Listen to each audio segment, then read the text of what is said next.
નમસ્તે વિદ્યાર્થી મિત્રો, સ્વાધ્યાય 14.1 એનો પ્રશ્ન નંબર 17। ચલો તો શું છે પ્રશ્નમાં જોઈએ આપણે। 20 વીજળીના ગોળાઓનો જથ્થો 4 ખામીયુક્ત એટલે ખરાબ ગોળા ધરાવે છે। આ જથ્થામાંથી એક ગોળો યાદચ્છિક રીતે કાઢવામાં આવે છે, તો આ ગોળો ખામીયુક્ત હોય તેની સંભાવના કેટલી? ચલો તો પહેલાં આપણે આ પ્રશ્ન ઉકેલીએ। તો સૌથી પહેલાં આપણે શું લખીશું કે કુલ વીજળીના ગોળા કેટલા છે? તો કુલ વીજળીના ગોળા કેટલા છે? 20। એમાંથી ખામીયુક્ત કેટલા છે? 4। તો અહીંયા આપણે લખીશું 4।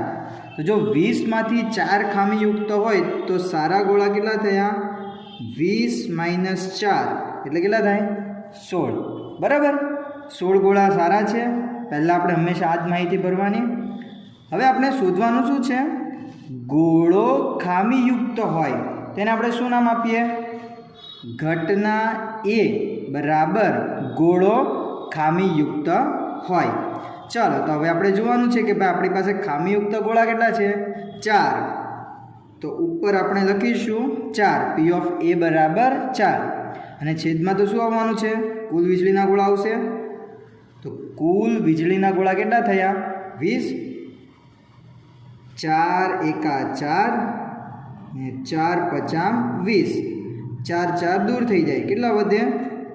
1/5। હવે એનો આપણે બીજો પ્રશ્ન સમજીએ। ધારો કે એકમાં કાઢવામાં આવેલ ગોળો ખામીયુક્ત નથી અને તેને પાછો પણ મૂકવામાં આવતો નથી। ચલો એટલે શું થયું? અહીંયા પ્રશ્ન 1માં જે આપણે ગોળો પસંદ કર્યો હતો એને આપણે પાછો અંદર મૂકવાનો નથી, તો આપણી પાસે એક ગોળો ઓછો થઈ ગયો। એટલે કુલ વીજળીના ગોળા આપણી પાસે 20 હતા, એમાંથી એક ઓછો થઈ ગયો એટલે 20 - 1 બરાબર 19। બરાબર, ત્યારબાદ આગળ વાંચીએ। હવે તે ગોળો જે છે એ ખામીયુક્ત નથી એટલે ખરાબ નથી, બરાબર, અને સારો છે। તો હવે સારા ગોળા આપણી પાસે કેટલા હતા? 16 હતા અને ઉપર જે આપણે કાઢ્યો એ પણ સારો જ હતો અને એને આપણે પાછો પણ નથી મૂકવાનો, એટલે સારો ગોળો પણ એક ઓછો થઈ ગયો ને। તો સારા ગોળા 16 હતા, એમાંથી એક ઓછો થઈ જાય તો 16 - 1 એટલે 15। બરાબર, સમજો। બરાબર, અહીંયા 20માંથી પણ એક ઓછો થયો કહેવાય ને, કુલ તો ઓછા જ થયા અને જે ગોળો આપણે બહાર કાઢ્યો એ કેવો હતો? સારો ગોળો હતો। બરાબર, તો સારા ગોળા ઓછા થયા, સોરી અહીંયા મિસ્ટેક થઈ મારી લખવામાં। સારા ગોળા આપણા 16માંથી એક ઓછા થયા એટલે કેટલા થયા? 15। તો જે ખામીયુક્ત ગોળા હતા એ તો એટલા ને એટલા જ રહેશે। કેટલા હતા ખામીયુક્ત ગોળા? 4। તો ખામીયુક્ત ગોળા તો આપણા 4 જ રહેશે।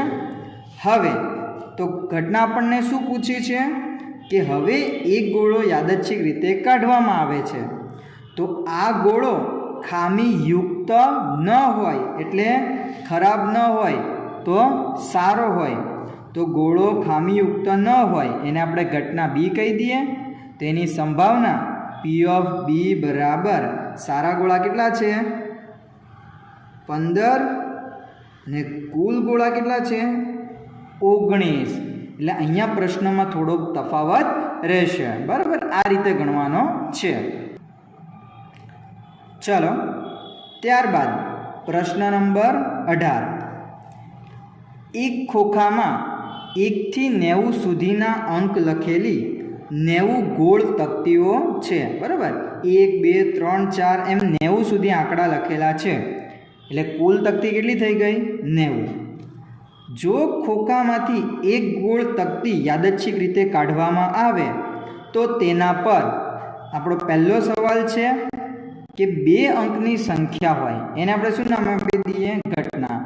હવે 90 તકતી છે, એમાંથી કોઈ પણ તકતી આવી શકે, તો 2 અંકની સંખ્યા હોય એની આપણે સંભાવના શોધવી છે।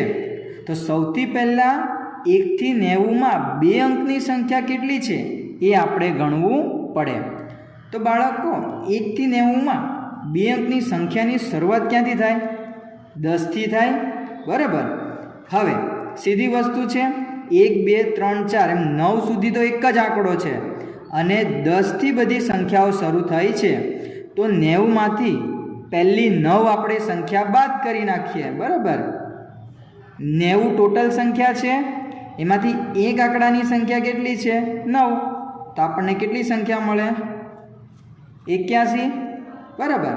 તો હવે એની આપણે સંભાવના લખવી હોય પી ઓફ એ, તો બે અંકની સંખ્યા કેટલી થઈ? 81. એટલે અંશમાં આપણે લખીશું 81 અને છેદમાં તો કેટલા આવશે? કુલ સંખ્યા જ આવવાની છે 90. ચાલો 81 એટલે 9 9 81 અને 9 દાન 90, તો 9 9 દૂર થઈ જાય, તો શું વધે? 9/10. ચલો ત્યારબાદ ઘટના બી, પૂર્ણ વર્ગ સંખ્યા હોય, બરાબર. બીજો સવાલ છે એને આપણે ઘટના બી કહી દઈએ. તો પૂર્ણ વર્ગ સંખ્યા એટલે કેવી સંખ્યા? જેનું વર્ગમૂળ નીકળે. તો આપણે હવે યાદ કઈ રીતે રાખીશું? આપણે છે ને વર્ગ કરતા જઈએ, બરાબર, 1થી, અને એ સંખ્યા 90ની અંદર આવવી જોઈએ. જેમ કે 1નો વર્ગ 1, ત્યારબાદ 2નો વર્ગ 4, તો આ 4 પૂર્ણ વર્ગ સંખ્યા છે. ત્યારબાદ 3નો વર્ગ 9, 4નો વર્ગ 16, 5નો વર્ગ 25. આપણે ડાયરેક્ટ પૂર્ણ વર્ગ સંખ્યા વર્ગ કરીને જ લખતા જઈએ, બરાબર. 6નો વર્ગ 36, 7નો વર્ગ 49, 8નો વર્ગ 64, 9નો વર્ગ 81. હવે 10નો વર્ગ કરે કેટલા થાય? 100. પણ આપણી પાસે તો 1 થી 90 વચ્ચેની જ સંખ્યા છે, એટલે 100 આવશે નહીં. એટલે અહીંયા આપણે અટકી જવાનું, બરાબર. તો હવે આપણે ગણીએ કેટલી થઈ? 1 2 3 4 5 6 7 8 અને 9. તો અહીંયા આપણે લખીશું 9, એટલે કુલ 9 સંખ્યા થઈ ને. તો આપણે એની સંભાવના લખવી હોય તો સંભાવના એટલે પી ઓફ બી. તો પૂર્ણ વર્ગ સંખ્યા કેટલી થઈ? 9 અને કુલ સંખ્યા કેટલી હતી? 90. ચાલો છેદ દૂર કરીએ. 9 1 9, 9 દાન 90, 9 9 દૂર થઈ જાય એટલે શું વધે? 1/10. છે ખૂબ જ સહેલો પ્રશ્ન, બરાબર. ને આ પ્રશ્ન ઘણી વખત એક્ઝામમાં પૂછાઈ શકે છે. ચાલો ત્યારબાદ ઘટના સી. હવે આ પ્રશ્ન સમજીએ કે 5 વડે વિભાજ્ય સંખ્યા હોય. તો 5 વડે એટલે 5ના ઘડિયામાં આવતી સંખ્યા, બરાબર. તો સીધી વસ્તુ છે, જે સંખ્યામાં પાછળનો આંકડો 5 અને 0 હોય એ બધી સંખ્યાઓ 5 વડે વિભાજ્ય હોય. તો 1 થી 90 વચ્ચેની આપણે પસંદ કરવાની છે. તો 1 થી 90 વચ્ચે પહેલી સંખ્યા તો કઈ આવશે? 5 જ આવશે. 5 10 15 20 25 30 35 40 45 50 55 60 65 70 75 80 85 અને 90. આપણે 90 સુધીની જ સંખ્યા લેવાની છે, બરાબર. તો આપણે ગણવી પડશે કેટલી થઈ. તો ગણીએ 1 2 3 4 5 6 7 8 9 10 11 12 13 14 15 16 17 ને 18. તો 1 થી 90 વચ્ચે 5 વડે વિભાજ્ય સંખ્યા કેટલી થાય? 18. ચાલો તો હવે સહેલું છે, એની સંભાવના આપણે લખવી હોય તો પી ઓફ સી બરાબર આ 5 વડે વિભાજ્ય સંખ્યાઓ કેટલી થઈ? 18. તો અંશમાં આપણે લખીશું 18, પણ છેદમાં આપણે કેટલા લખીશું? 90 જ લખીશું કુલ સંખ્યા.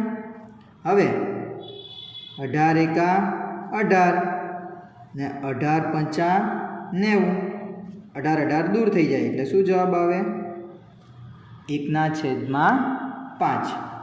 છે સહેલો પ્રશ્ન, બરાબર.